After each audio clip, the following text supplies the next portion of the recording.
et bienvenue dans ce nouveau journal du Spring Campus à Opio. Tout de suite, le sommaire. Au programme, séance de networking sportif, l'interview de Denis Massélia, président du Comité national olympique et sportif français, le débat sur la gestion des talents et pour finir, le Spring Campus en mode international avec Simon Walker. Cette deuxième journée du Spring Campus était favorable aux activités sportives. Nos équipes vous ont suivi pendant l'effort. Regardez. Entretenir son réseau professionnel tout en prenant soin de sa forme physique, tel était le défi lancé aux participants du Spring Campus. Entre partage, décontraction et humour, les entrepreneurs ont abordé la compétition dans la bonne humeur. Je pense que si t'es là, ça fait ting ting ting comme à Las Vegas. Il y a beaucoup de détente et de convivialité et généralement ça génère ensuite du business.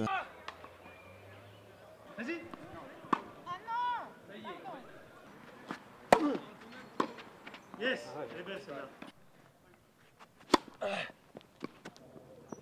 Oh, bravo. Ouais, vas-y, on le croise. On n'a pas le temps de parler business. Ouais, on est là pour gagner, nous. C'est un peu le regret qu'on a, c'est que pendant les matchs, en fait, on leur pose des questions business et à chaque fois, ils veulent pas répondre. C'est hyper frustrant, mais bon, faut faire avec, quoi.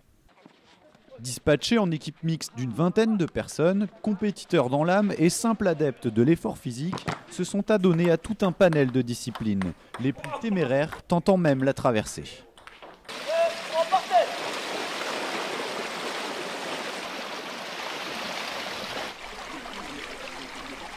Il y a une dimension tellement d'engagement dans l'entrepreneuriat qu'on est évidemment des athlètes de notre activité.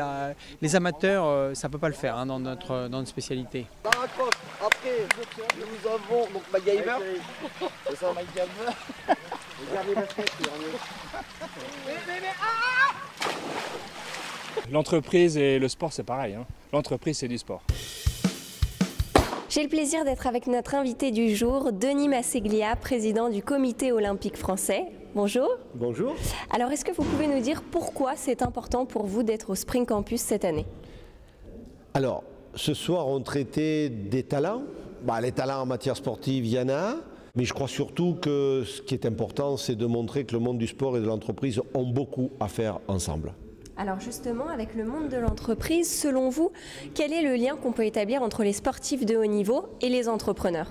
Moi, ce que je dis et ce à quoi je crois, c'est à la capacité du sport de permettre à chaque collaborateur de l'entreprise d'évoluer différemment, de se comporter différemment, d'être plus humble, plus réceptif, plus impliqué dans le travail d'équipe. Et ça, le sport peut contribuer à améliorer la dimension humaine de l'entreprise. Je crois que c'est ça qui est important.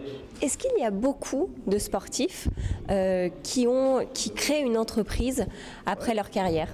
Oui, bien sûr. D'abord parce que le sportif a le goût du risque, le goût de l'initiative, l'envie d'entreprendre, l'envie de pouvoir transmettre à d'autres sa passion. Je vous remercie. De rien.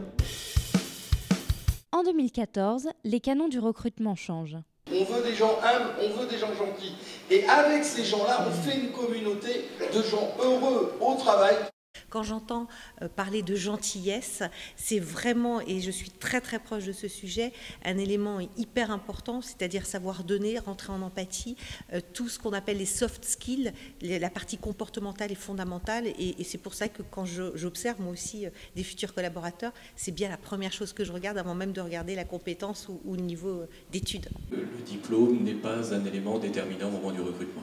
Je pense que c'est une folie française typique de considérer que la note qu'on a eue en maths à 18 ans doit conditionner 40 ans de votre vie. Il y a une vision très humaine de l'entreprise, mais dans le même temps, il y a une vraie vision d'entrepreneur. On est là pour développer son entreprise, mais on met l'homme au centre. Je vous le dis, si l'entreprise croit en l'homme, l'homme croira en l'entreprise. Bravo. Simon Walker, directeur général de l'Institute of Directors à Londres, a clôturé la journée du Spring Campus, décryptage de cette conférence. Une salle pleine et des oreilles grandes ouvertes pour Simon Walker. L'ancien directeur de la communication de la Reine d'Angleterre a encouragé le développement de nouveaux modèles économiques. The emergence and creation of new businesses based on new demographics and new economic models must be encouraged. Il a également évoqué les principales différences entre les entreprises britanniques et françaises. Malgré un environnement plus propice au capitalisme, le Royaume-Uni est loin d'être un paradis. Mais une chose est sûre, la croissance vient des PME. It's important that big companies don't abuse their position, but we must all recognise the huge importance of small and medium-sized businesses because that's where the money comes from. Le président de l'AIED a rassuré les entrepreneurs de Croissance Plus sur la situation économique de la France. C'est toujours intéressant de voir ce qui se passe dans les autres pays, de mesurer un petit peu ce qu'on fait de mieux, ce qu'on fait de moins bien. D'ailleurs, Simon Walker a rappelé qu'en France, on avait quelques atouts par rapport à l'Angleterre. La France, ce n'est pas un pays qui est si difficile, puisque quand on écoute notre interlocuteur, il nous explique qu'il y a un certain nombre de choses qui sont un petit peu mieux en France, notamment sur le plan infrastructure. Donc voilà, haut les cœurs, il faut se réjouir d'être dans un pays qui n'est pas si difficile que ça malgré tout. C'est la fin de ce journal sur le Spring Campus. Merci de l'avoir suivi et excellente journée à toutes et à tous.